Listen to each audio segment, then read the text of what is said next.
Hi, guys. I'm Courtney. And I'm Lisa. And welcome to the next chapter in the Book of the Dead, brought to you by Darkcast Network, indie podcasts with a twist.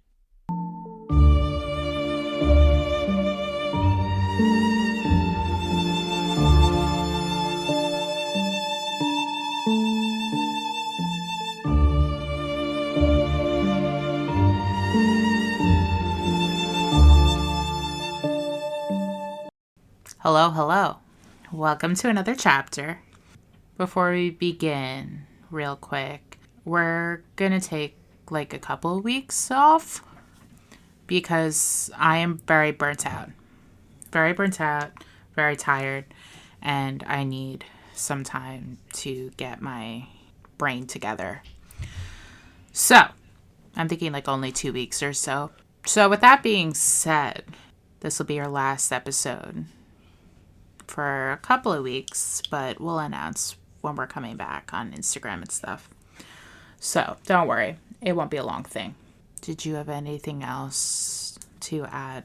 Well, I just want you all to, I don't know if you all know this, but when you hear this story that she's going to tell us, this is the first time I'm hearing it. So all of my reactions are just a raw reaction. So I have no idea what she's going to say. I don't know the outcome of the case that she's covering. So I just, I think it makes a difference in how you listen to it, knowing that. Yeah, and just to add on to that, it's the reason she doesn't know about the cases beforehand is because I think it is disingenuous to script a reaction to something like this. Like, I just don't think it's appropriate to do. So I'd rather have her not know and her reactions be genuine. We are going to jump right in. The story I have for you today is along the similar topic of cases we've covered before. It does involve domestic violence. So, with that being said, we are going to jump into the case of the murder of Rowena Irani. Rowena Irani was born in Karachi, Pakistan on February 18, 1994, to her mother Taranj and her father Behram. She was the youngest of 2 children. She had a brother named Rushad, who was 4 years older than her. And in 2004, when Rowena was 10, her family immigrated to the U.S., settling in Wichita, Kansas. Taranj and Behram made the decision to come to America to provide a better life for their children, like the American dream. So the Iranis settled into their new home, although it wasn't without its hardships. Rowena and Rushad had a really hard time making friends, and they were bullied due to the discrimination and the prejudice that they and other Pakistani people were facing in the years after the attack on 9/11.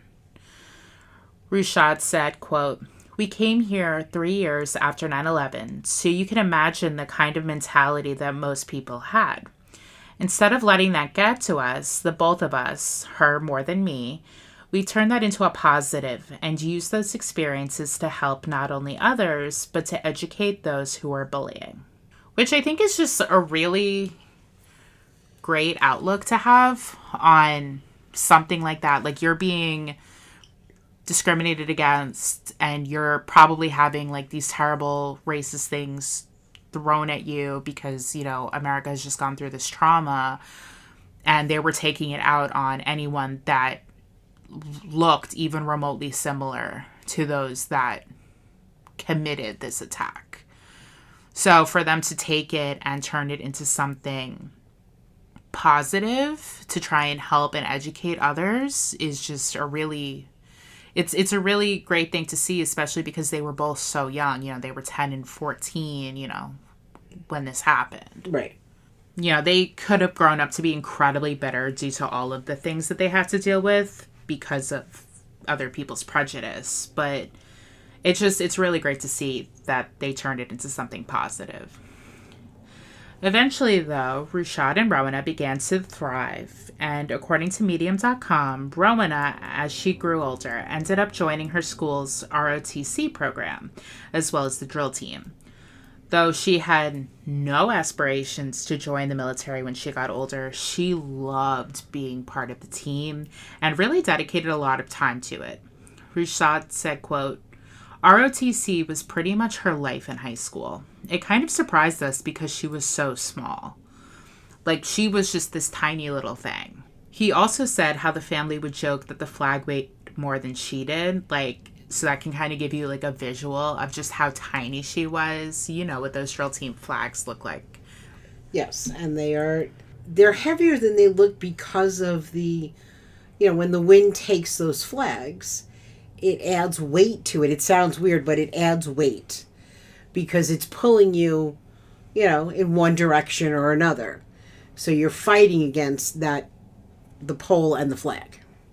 Yeah, so you know, her family teased her a little bit, like, that flag is bigger than you. How are you doing this? But she loved it. Like, she would get up at 6 a.m. to go to practice and all that. As she grew up, Rowena became a kind and loving woman. Her mother said, quote, her energy was so vibrant. Everyone who knew her just absolutely loved her. And Rowena and Rashad were also incredibly close and would spend a lot of time together. One of the things Rashad recalled doing with Rowena was running to a quick trip for mango tea and then going for a drive. In 2012, Rowena graduated from Wichita Heights High School and went on to enroll at Wichita State University. She did this to pursue a degree in psychology as she wanted to be a counselor for teenagers. During this time, Rowena decided that she wanted to do more for her community and the children in it, so she started working at the Wichita Children's Home, which is a shelter for children who have suffered emotional or physical abuse and neglect. The CEO, Debbie Kennedy, said of Rowena's time at the home, quote, she greeted them like they were the most important guest she was waiting for. They instantly knew that they were someplace that cared about them. She also spoke of how when the children couldn't wait to tell Rowena all about their day at school because, quote, she listened, attentively listened, letting them know that they were worthy of someone's attention and kindness. Rowena, in the mornings, would gently wake up the children, and her gentleness was described as very tender and motherly. When it was time for the children to focus on their schoolwork, Rowena would study right along with them to demonstrate how important education was, and she taught them how to set goals and work towards achieving them. Debbie said, quote, she was amazing, upbeat, and cool. They wanted to be just like her, to never be afraid, be adventurous, and always be courageous. So she's clearly just this amazing role model for these children. Like, they're coming into this home, you know, experiencing all sorts of abuse and neglect and feeling that no one loves them or they're unworthy of love. And Rowena taught them that that's not true. She does sound like she's amazing, but not just for the children, but for anyone that came in contact with her. Exactly. Like, she just seemed overall to just care so much about everything. In addition to working at the children's home, Rowena was also a student involvement ambassador and worked at disability services at Wichita State, where she escorted students with disabilities around campus in a golf cart. So that just re-solidifies the idea that she's just this genuinely good person. Because as far as I know, she wasn't told to work in this center. Like, this is something that she decided to do, and she decided to escort these other students around campus that had trouble getting around. Like, she was helping wherever she possibly could. I don't know where she found the time between school and work and studying and all of these extra things that she does. She's amazing. Exactly. Like, how did she find the time? Because she dedicated so much of her time to her studies.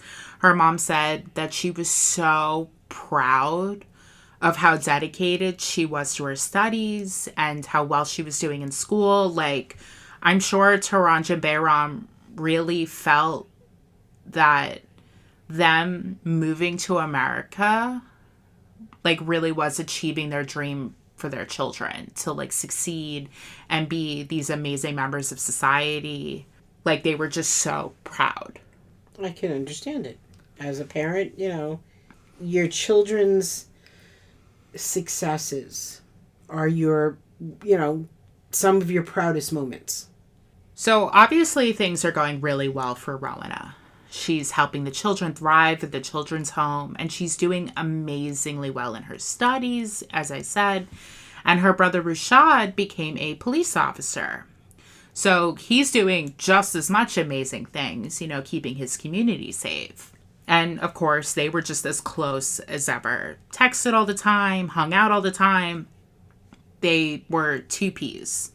Now, there's no information on how exactly she meets the man that she would start dating. His name is Dane Owens. But it seems as if he may have been a family friend or a friend of Rushad's.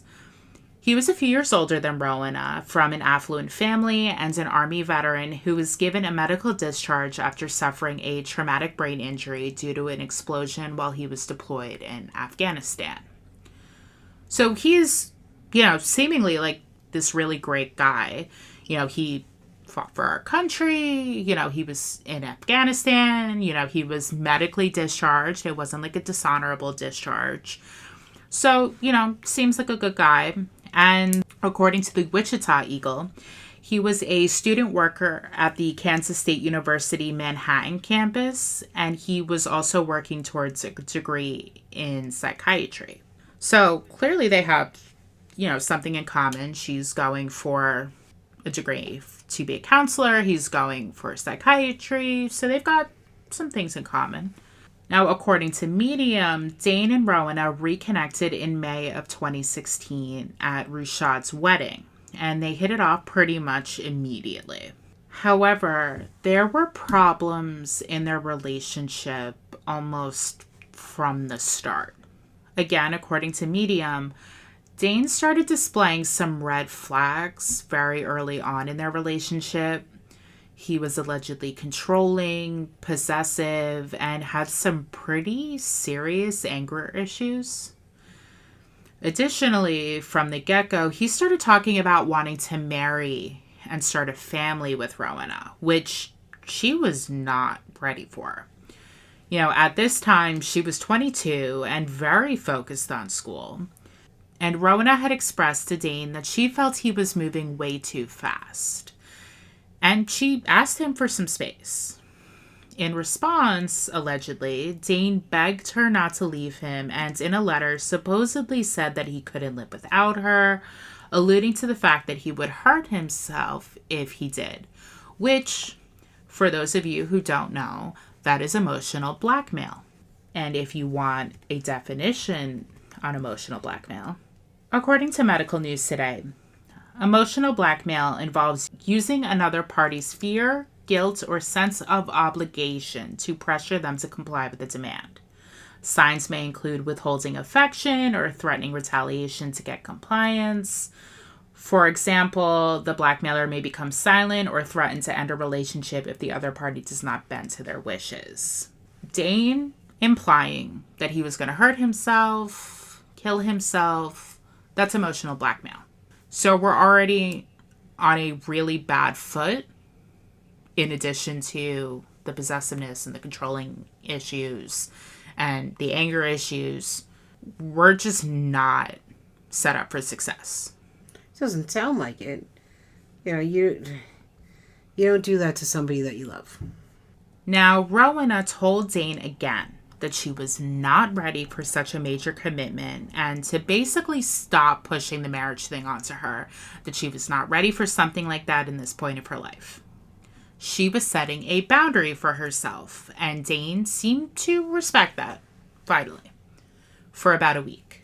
And then he went right back to constantly talking about marrying her, talks of weddings, trying to plan a family. So at this point, you have a couple that want two very different things in their relationships at this moment. You have Rowena, who wants to finish school, get started on her career, and you have Dane, who is adamant that he wants to get married and start a family basically as soon as possible. But not even just in general. with Rowena specifically. Now, there's nothing wrong with them wanting different things in their relationships, and there's nothing wrong with being in different stages in life. The issue lies in the fact that Dane was not respecting the fact that Rowena has made it clear that she is not ready for the things that Dane is wanting out of their relationship. Rowena was not hiding this fact from him or leading him on. She told him very clearly that she did not want marriage or a family at this point in their relationship. Dane should have respected that, and he should have done, or what he should have done, was either accept that she wanted to wait and give her the opportunity to focus on the things she wanted to focus on as a supportive partner, or what he could have done is said that he respects her choices for herself, but that he was ready for a family and marriage, and he would rather not wait a long time for that and broken things off. Both of those things would have been a valid response. But we already know that that's not what happened in this case. But that's what should have happened. Well, that's the shoulda, coulda, woulda. But some people want what they want, and they will do whatever they can to achieve what they want, irregardless of someone else. Now, by September of 2016, things are continuing to go even more downhill in their relationship, and Dane is allegedly getting more aggressive. So by September 23rd, Rowena had enough and broke things off with Dane, which Dane was not handling very well. According to text messages between Rowena and Rashad, Rowena said that Dane wanted her to give him a chance and that he kept trying to justify his actions. Rowena also said that Taranj had told Rowena that she feared if Rowena went back to Dane, he would physically abuse her. So Mama's already saying, stay away from him. He's going to hurt you. I understand why she's saying that. This is her child. She can see the writing on the wall.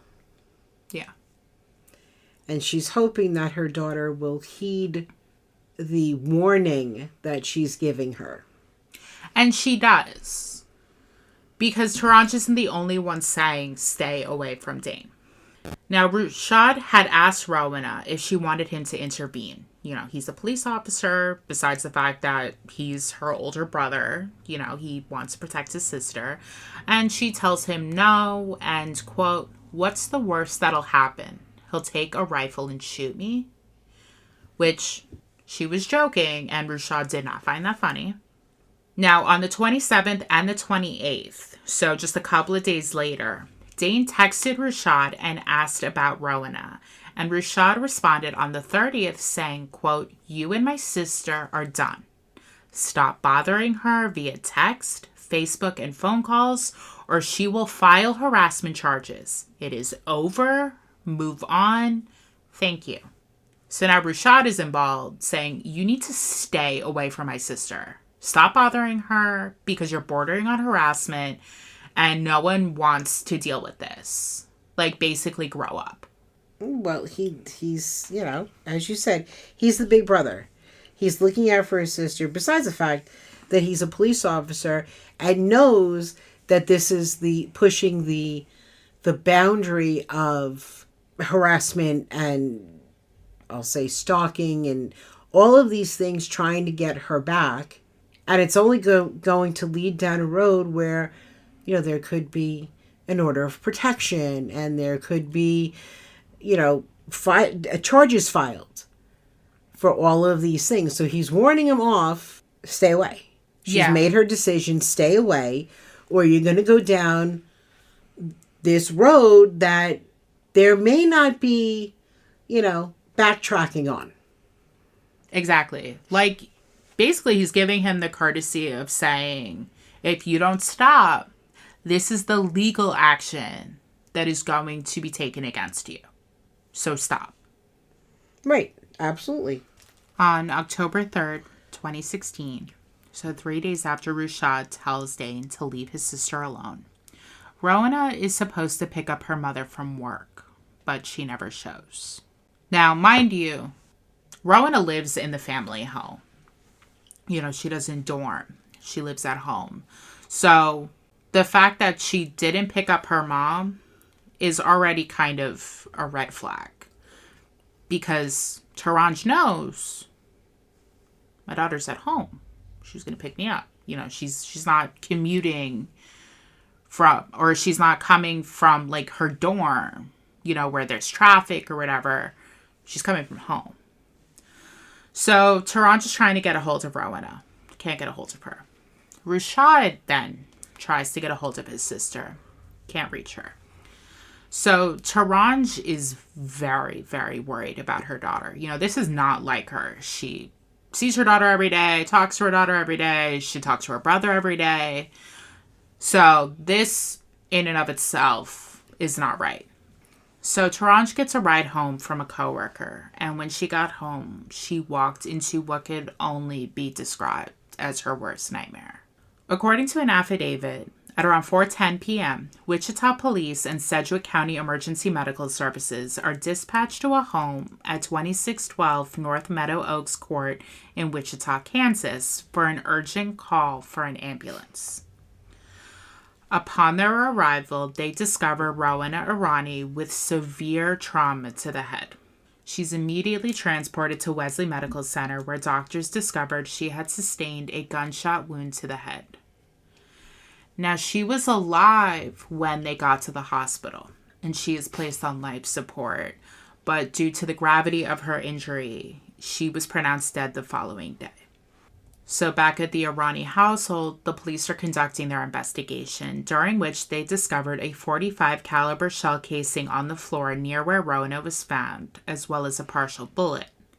They also found a bullet hole in the window of the dining room just southeast of where she was found.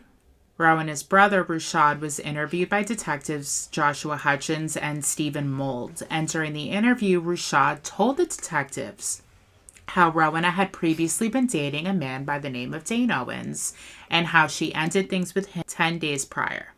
According to Rashad, after the breakup, Rowena confided in her brother that Dane told her about his time with the army and how he had killed multiple people, including women and young children, as like a threat to her. He had also been told how after a bad breakup with a prior girlfriend, Dane told Rowena he had seriously considered killing this girlfriend.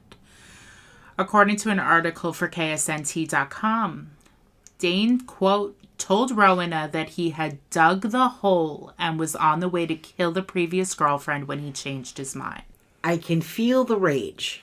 Okay, this young girl, 22 years old, just starting out her adult life, deals with what I would term as a psychopath. If you're telling your girlfriend that a prior girlfriend you wanted to murder, that you dug her grave, that's somebody you want to run very far away from.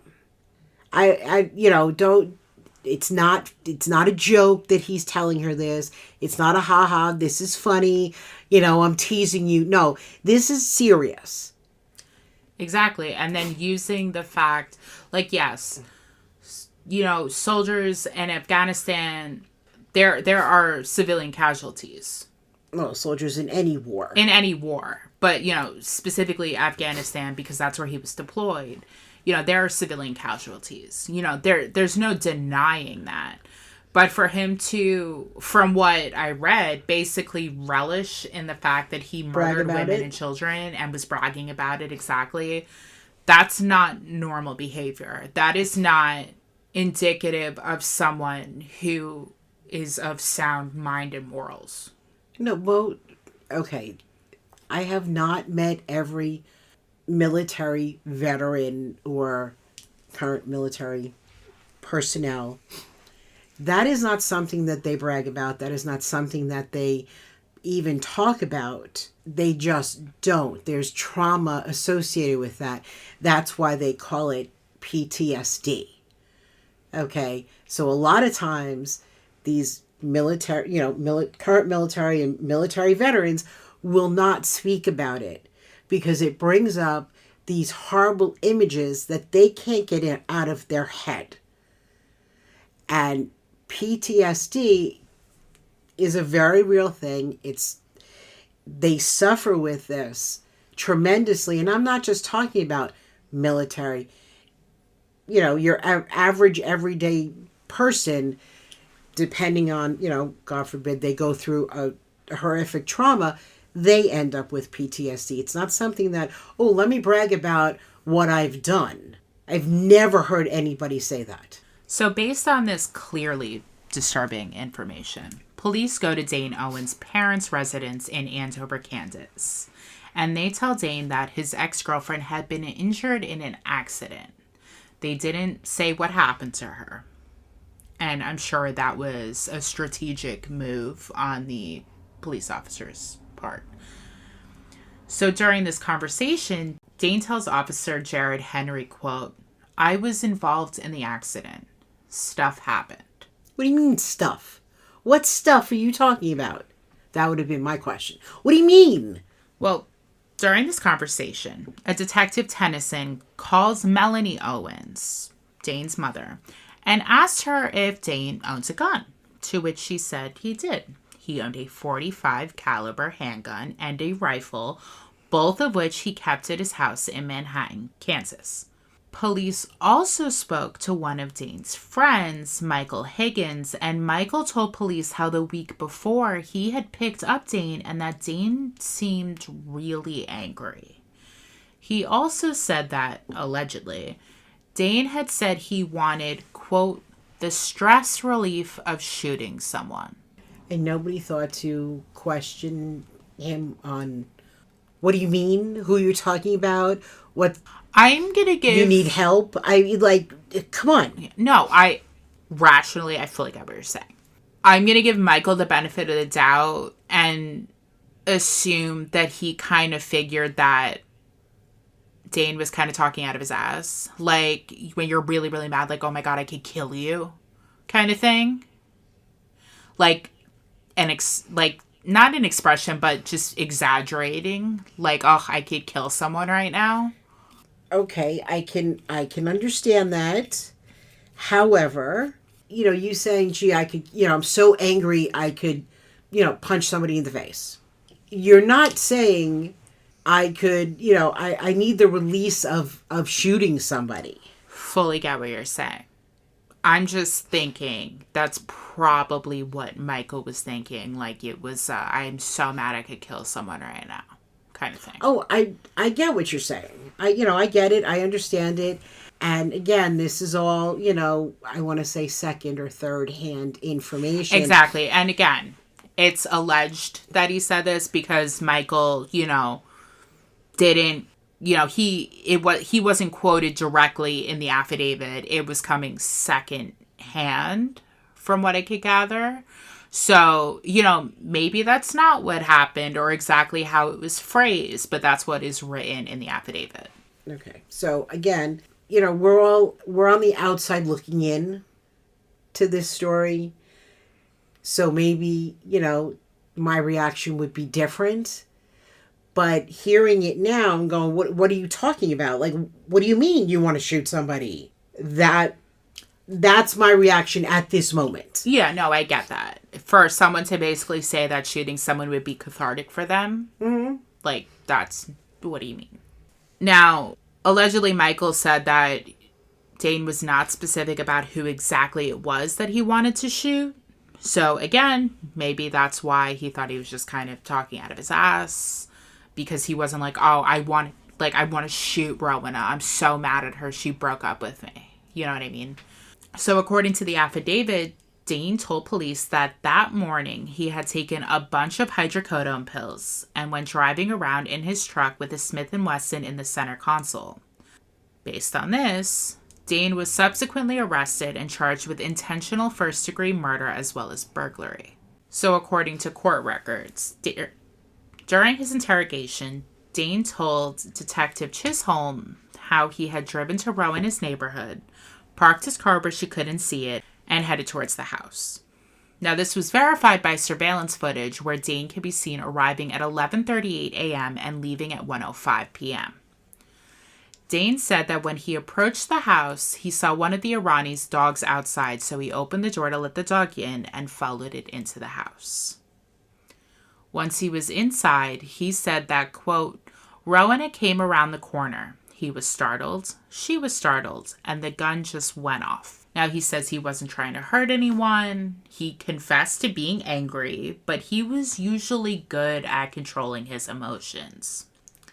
But he claimed to be blindsided by the breakup and, quote, tired of being fucked over because he's a nice guy. So he took the gun to Rowena's house so that he would be taken seriously. And that is what he told police. I watched his interrogation video. He tells police, I took the gun to her house so she would take me seriously. I'm not buying that. He took that weapon to her home to do her bodily harm. Period. Now, he also told police that when Rowena fell to the ground, she had dropped her phone, so he took it with him. He said he considered using it to call for help, but decided against it, and instead took the phone, the gun, and the magazine, and dropped them into 2 different ponds on the way to his mother's house. Now, mind you, he didn't volunteer this information about her phone. He only told police about it after he was specifically asked if he knew where it was when crime scene investigators failed to find it. Now, again, he has his own phone, obviously. He took her phone. She did not die when he shot her in the head. She was alive, bleeding, for 3 hours before her mom came home and found her and called an ambulance. So who knows if this was an accident and the gun just went off, she might have lived. I don't know, but it's possible she could have lived if he had just called 911 if it was an accident. This terrible accident. I shot her. I got spooked. I didn't expect her to come around the corner. And she's bleeding. I shot her and she needs an ambulance. Something. If it was an accident, that's what you do. Because she was alive and he left her there to die. So according to an article for the Sunflower, Dane, around the time of the shooting, had done a factory reset of his phone, meaning that he wiped it completely clean of everything. Pictures, text messages, browsing history, everything was gone. It was also stated that when he was asked about allegedly wanting to kill his ex-girlfriend, Dane said, quote, I didn't intend to kill the ex-girlfriend.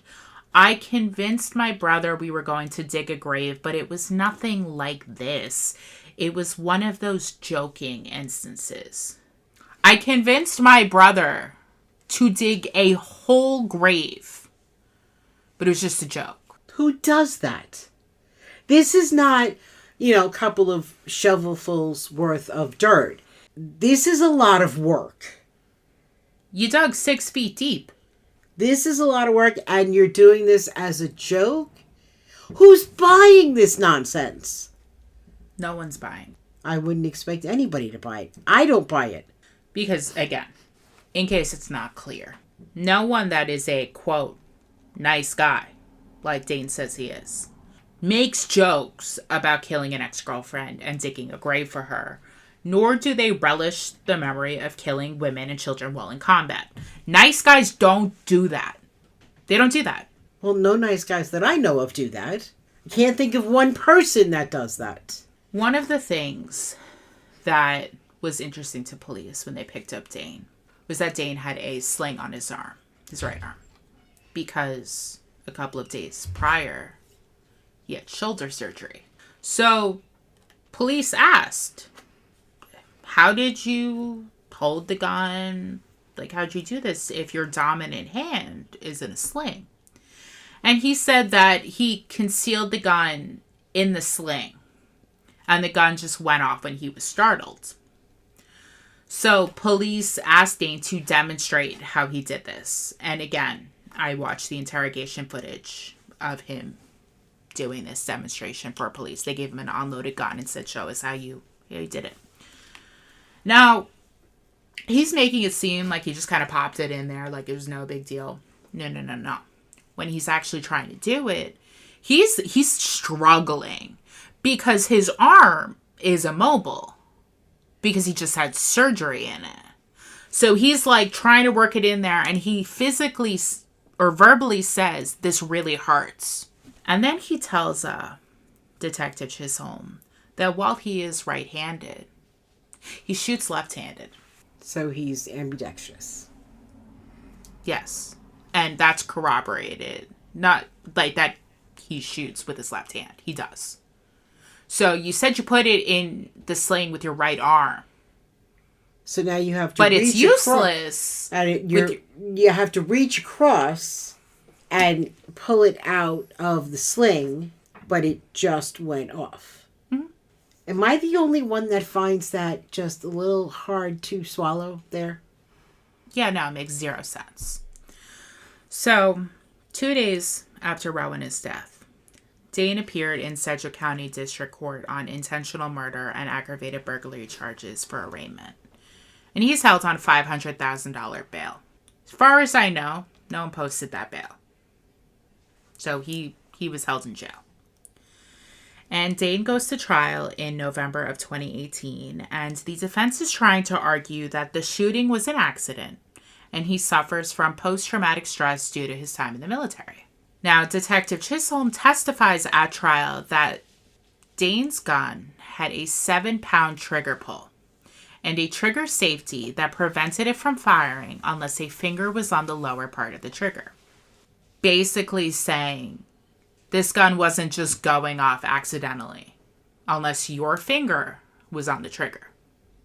The only way that was going to happen. He also demonstrated on the stand how Dane claimed to have held the gun in his sling and determined that the gun slide would have been obstructed. Based on this, Detective Chisholm said that the shell casing would not have been found where it was in the Irani home. It would have been in the sling. It was also said that there was a bullet in the gun's chamber, leading Chisholm to further believe that the slide was not obstructed, like it would have been if it was in the sling. Additionally, there were 0 burns or other marks on the sling to indicate that a gun had been fired inside of it, besides the fact that if the gun did go off while in the sling, Rowena would not have sustained the gunshot wound to the head. She would have most likely been shot someplace lower, like her stomach, since he was unable to raise his right arm. For anyone that's ever worn a sling, I broke my arm when I was 6. Your arm's stuck to your, they try and keep it chest level. Now, sometimes, depending on the surgery you have, your arm may be elevated, so it could be a little bit higher. But again, saw the interrogation footage. His arm was not elevated. It was approximately chest high, maybe just below his chest. So, if he couldn't really move his arm, how'd he shoot her in the head if it accidentally went off in the sling? In cross-examination, Detective Chisholm does acknowledge that Dane suffers from back and shoulder injuries, as well as PTSD, depression, and the traumatic brain injury that he had sustained. And he had been prescribed medication for these issues. They got his medical records. And he was also allegedly seeking treatment from the Veterans Administration in Wichita, and he was seeing a therapist in Manhattan. So, acknowledges, yes, he's getting help for these issues. And we'll get to that in a second. Now, Rushad also testified and spoke of the breakup and the things that Rowena had confided in him. He said how when Rowena told Dane that he freaked her out with the constant talk of marriage, Dane responded with, well, quote, "If that freaks you out, then you should know what I have done when I was at war. I have shot and killed men, women, and children." He also said that he and Rowena took the statements made about wanting to kill his ex-girlfriend very seriously, because the defense was trying to say, well, that was just like a joke, figure of speech, like he didn't mean it. Because they used the text about Rowena saying, "What's he going to do? Take a gun and shoot me?" Like, she knew that he just joked about things like that. No. It sounds like they're grasping at straws. According to court records, Dane's Army squad leader, First Class Stephen Fry, testified that at only 19 years old, Dane had seen active combat and encountered multiple IEDs. He also said how he was highly trained with firearms and had been taught to always treat them as loaded and never point them at anyone you did not intend to kill. He has been trained. You're pointing a gun at someone, you're killing them. That's how that works. He also admitted that while Dane was right-handed, he did indeed shoot with his left. Now, Dane's orthopedic surgeon also testified that the surgery he had on his shoulder did not hinder the function of his right hand or his left. And finally, Dane's mother gets on the stand and spoke of how her son had changed since he got back from his deployment and how he was easily startled and jumpy, as well as agitated and even appeared to be paranoid. Now, she clarified that Dane was on medication for these issues and they helped, but only when Dane was consistently taking them, which he was not. So he has all these issues. He has a treatment plan for them to help manage them, but he's not following the treatment plan. He does it when he feels like it. Now, Dane himself did not deny shooting Rowena, but insisted it was a terrible accident. He also asked for a voluntary manslaughter conviction, using his PTSD to support his argument that the shooting was unintentional. Now, the state argued for an intentional first-degree murder conviction, citing Dane's own medical records showing that Dane essentially couldn't use his mental health as an argument because he had not been actively and consistently seeking medical treatment for his problems. After a 5-day trial and 3 hours of deliberation, Dane Owens was found guilty of first-degree murder and aggravated burglary. On December 20th, 2018, he was sentenced to 25 years to life in prison with the possibility of parole after 25 years, plus 43 months for the burglary charge. He was also ordered to pay $7,470.64 in restitution. He did end up appealing all of this in 2021, but his appeal was denied. He was saying that the phone call that police made to his mother shouldn't have been admitted because she asked if she needed a lawyer. And the judge was essentially like, your mom wasn't arrested. Your mom wasn't being interrogated. She was being asked very simple, basic questions to establish information about you. So that's not inadmissible. We're going to use that. And then they tried to say that Detective Chisholm's reenactment of hiding the gun in the sling shouldn't have been allowed. And the judge was like, him doing that did not hinder your defense in any way. So no, that's not inadmissible. So he was denied the appeal. In the aftermath of Rowena's murder and Owen's conviction, the Irani family set up the Rowena Irani Psychology Scholarship in an effort to keep her legacy alive in 2019. In the first 3 weeks, they hit their $10,000 goal and even extended it to $35,000 in the hopes that it would be endowed, which essentially means that it would be renewed annually as opposed to being like a one-and-done kind of thing. Mm-hmm. It's also worth mentioning that Rowena continued to do so much good even after her death. Unbeknownst to her family, she had registered to be an organ donor, and upon her death, her organs went on to save 6 people's lives. Rowena's life was horrifically cut short by a man who could not handle her rejection. And like in every episode we've done regarding domestic violence, the links and phone numbers to resources will be in the source notes below. I urge you to use them if you need them and to pass them on to anyone you think could benefit from them, man or woman.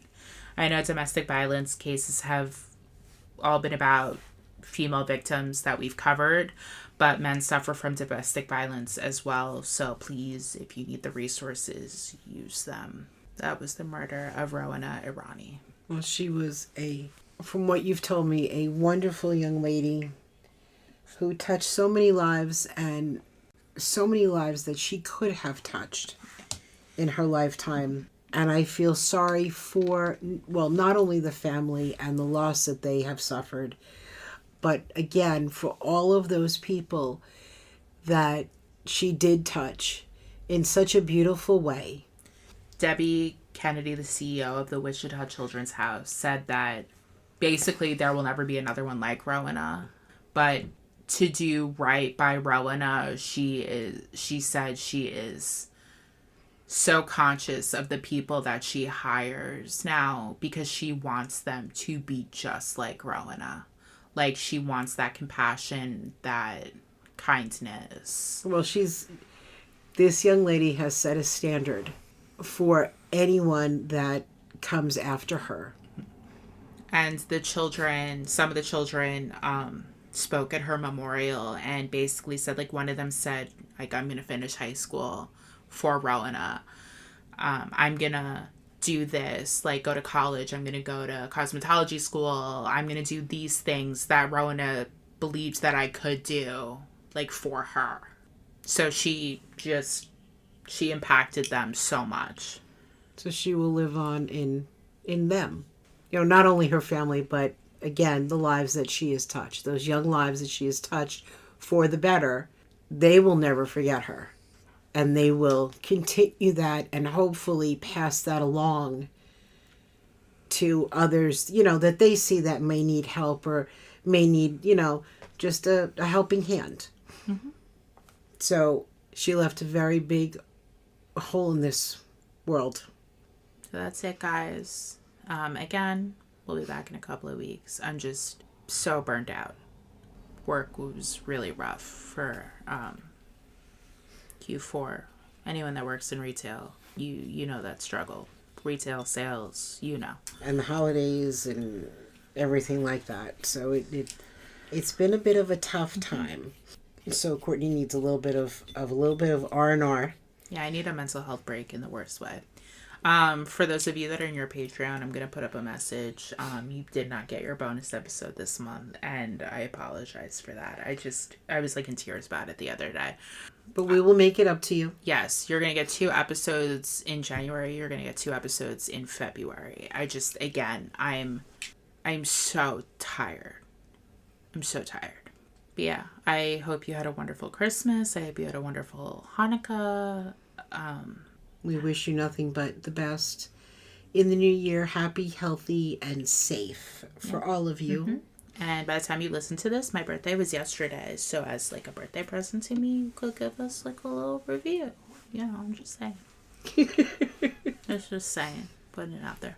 And, share it with your friends. People that you think will like the podcast. And just please, everyone, be safe. Mm-hmm. Don't drink and drive. Call an Uber. Take a bus. Subway. Something. Don't do that. Have a designated driver. Exactly. So with that, we'll see you in like 2 weeks. Bye, guys. Bye. Thank you so much for listening to this chapter of the Book of the Dead. And don't forget that you can always connect with us on Instagram. You can connect with us on Twitter, and you can absolutely connect with us on Patreon. We also have a merch store as well that we have frequent discount codes coming out for so that you guys can get merch hand-drawn by myself at a better cost. We hope you have a lovely rest of your week. And just remember, please be kind. And don't forget to always stay safe, stay curious, and stay vigilant. Bye, guys. Bye.